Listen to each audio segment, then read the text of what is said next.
Inilah Petung Kriono, tanah subur, udara sejuk, namun sering didera hujan.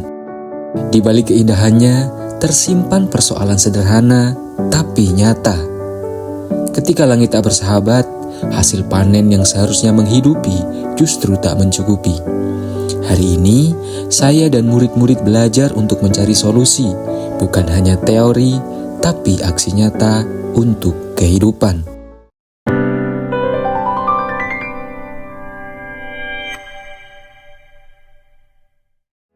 Hari ini saya ingin menunjukkan bagaimana pembelajaran bisa menjadi jembatan perubahan. Bukan sekedar mengajarkan materi dan teori, tetapi juga menumbuhkan rasa kepedulian terhadap masyarakat di sekitar melalui gradasi pena, pembuatan eco dryer tenaga surya. Sebagai pendidik, saya ingin siswa menyadari bahwa ilmu IPS bukan sekedar teori ekonomi, tetapi tentang memahami kehidupan manusia dan lingkungannya. Saya memulai kelas dengan pertanyaan pemantik. Bagaimana kita dapat membantu petani Petung Kriono mengeringkan hasil panen tanpa tergantung cuaca? Pertanyaan ini menjadi jembatan menuju pembelajaran mendalam. Kami memulai kegiatan dengan mindfulness, menenangkan diri, menyadari nafas, dan mensyukuri udara segar Petung Kriono. Saya ingin siswa hadir secara utuh, bukan hanya raganya, tetapi juga pikirannya. Kemudian mereka menonton video kondisi petani saat musim hujan. Dari pengamatan itu, mereka berdiskusi. Pertanyaan sederhana menggema di ruang kelas. Bagaimana kita bisa membantu petani Petung Kriono mengeringkan hasil panen di saat musim hujan? Satu persatu murid mengangkat tangan mereka, menyuarakan ide.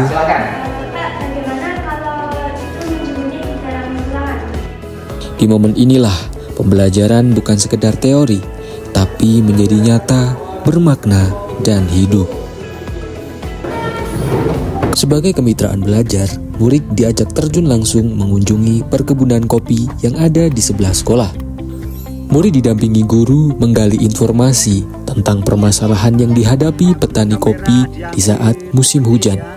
Iki wong musim hujan nek dong abang kaya ling meme angel. Oh nggih, ya pernah jejal. Iya. Iya, mama ya lah kembarang kayak mendom banget karo kepri jejal. Ya kayak kopi ya ora bisa nggo gawe tuku beras ya. Saat pengamatan langsung di perkebunan kopi selesai, murid kembali ke dalam kelas. Kemudian murid dibagi menjadi 3 kelompok. Di layar proyektor ditampilkan grafik penurunan produksi kopi pada saat musim hujan. Suasana kelas pun berubah.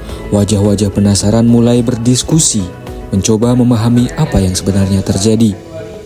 Masing-masing kelompok mendapatkan lembar kerja peserta didik LKPD yang memandu mereka menelusuri penyebab dan dampak dari turunnya produksi panen tersebut. Diskusi pun mengalir. Ada yang mengaitkan dengan curah hujan tinggi, ada yang berbicara tentang kurangnya alat pengering hasil panen. Ide demi ide bermunculan, membentuk pemahaman baru. Dari sinilah kreativitas mulai tumbuh.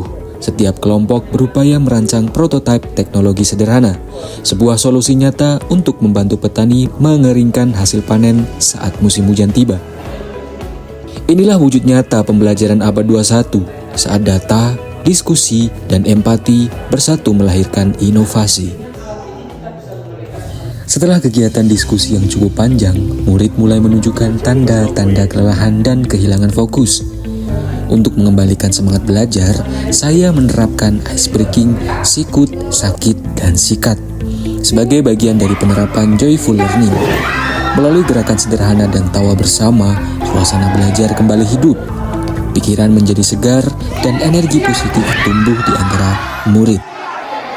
Setelah murid kembali fokus, kegiatan pembelajaran dilanjutkan dengan presentasi hasil kerja kelompok. Dengan penuh percaya diri, perwakilan kelompok maju untuk memaparkan rancangan prototipe sederhana, alat pengering hasil panen yang mereka beri nama Eco Dryer Tenaga Surya. Pada akhir pembelajaran pertemuan pertama, guru dan murid melakukan refleksi sebagai penerapan pembelajaran mendalam. dengan meninjau proses belajar dan hasil belajar untuk memperkuat pemahaman konseptual. Siswa diajak berpikir kritis, menyimpulkan inti pembelajaran, serta mengaitkan dengan pengalaman nyata. Guru memberikan motivasi untuk melanjutkan proyek berikutnya dan menutup kegiatan dengan apresiasi atas partisipasi serta kedalaman pemikiran murid. Pada pertemuan kedua, guru dan murid melanjutkan proyek pembuatan alat eco dryer tenaga surya. Kegiatan diawali dengan pengamatan langsung di luar kelas untuk mengukur kondisi cuaca, kecepatan angin, sudut datang sinar matahari, dan suhu udara sebagai dasar dalam menentukan estimasi waktu penjemuran biji kopi. Melalui kegiatan ini, murid belajar mengaitkan konsep sains dengan situasi nyata secara kritis dan analitis. Setelah data diperoleh, murid kembali ke dalam kelas untuk merancang dan melanjutkan pembuatan alat eco dryer. Pada tahap ini, murid mulai mewujudkan rancangan ide mereka menjadi karya nyata melalui proses pembuatan eco dryer tenaga surya. Dengan penuh semangat, mereka belajar bekerja sama, mengukur, dan merakit bahan-bahan sederhana dari lingkungan sekitar menjadi alat yang bermanfaat bagi masyarakat. Guru berperan sebagai fasilitator yang membimbing, memberi ruang bagi inisiatif, dan memastikan setiap proses berjalan aman serta bermakna. Di tengah aktivitas yang aktif dan menggembirakan ini, peserta didik belajar bahwa ilmu pengetahuan akan menjadi bernilai ketika diterapkan untuk memberi manfaat bagi sesama. Inilah wujud nyata pembelajaran IPS berbasis proyek, pembelajaran yang menggerakkan, menumbuhkan, dan menghidupkan nilai kemanusiaan dalam diri setiap murid. Setelah melalui proses perancangan dan pembuatan, murid kini memasuki tahap presentasi hasil karya. Pada tahap ini, mereka belajar mengkomunikasikan ide, menjelaskan proses, dan pertanggungjawaban hasil kerja mereka di hadapan guru dan teman-teman.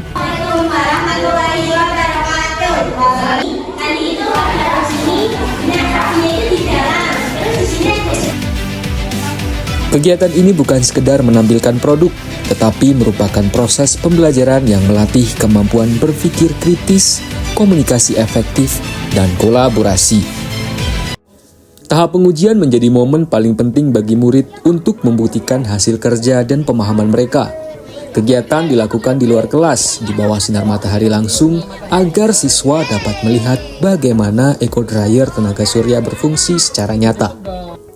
Biji kopi yang telah disiapkan diletakkan ke dalam alat, kemudian dibiarkan selama 2 jam untuk proses pengeringan. Selama menunggu, murid melakukan pengamatan terhadap suhu di dalam alat, arah cahaya matahari, serta kondisi udara sekitar. Setelah 2 jam, mereka membandingkan hasil antara biji kopi yang dikeringkan di dalam alat dengan biji kopi yang dibiarkan di luar. Hasilnya menunjukkan perbedaan yang jelas pada kadar air dan tingkat kekeringan biji kopi. Dari sini, murid belajar bahwa konsep energi surya dan pemanfaatan sumber daya alam dapat diterapkan secara sederhana namun efektif. Sebagai bagian dari asesmen pembelajaran, murid mengerjakan soal evaluasi untuk mengukur pemahaman mereka terhadap konsep yang telah dipelajari. Namun, lebih dari itu, mereka juga diajak melakukan refleksi diri, menuliskan perasaan dan pengalaman selama mengikuti kegiatan proyek ini pada sticky notes, lalu menempelkannya di papan tulis. Setiap tulisan menggambarkan perasaan bangga, senang, dan makna baru yang mereka temukan dari proses belajar. Guru membaca beberapa refleksi dan memberikan apresiasi atas usaha serta perkembangan setiap murid. Seluruh pembelajaran telah selesai. Saya mengingatkan kepada murid pembelajaran yang akan dilakukan pada pertemuan selanjutnya. Kemudian diakhiri dengan salam penutup. Saya sangat senang membuat prototipe eco dryer. Tidak hanya memahami materi, tapi bisa langsung tahu dan mencari solusi untuk permasalahan yang ada di sekitar. Demikian praktik baik yang telah saya lakukan. Mari kita wujudkan pembelajaran mendalam yang lebih bermakna. Semoga menginspirasi.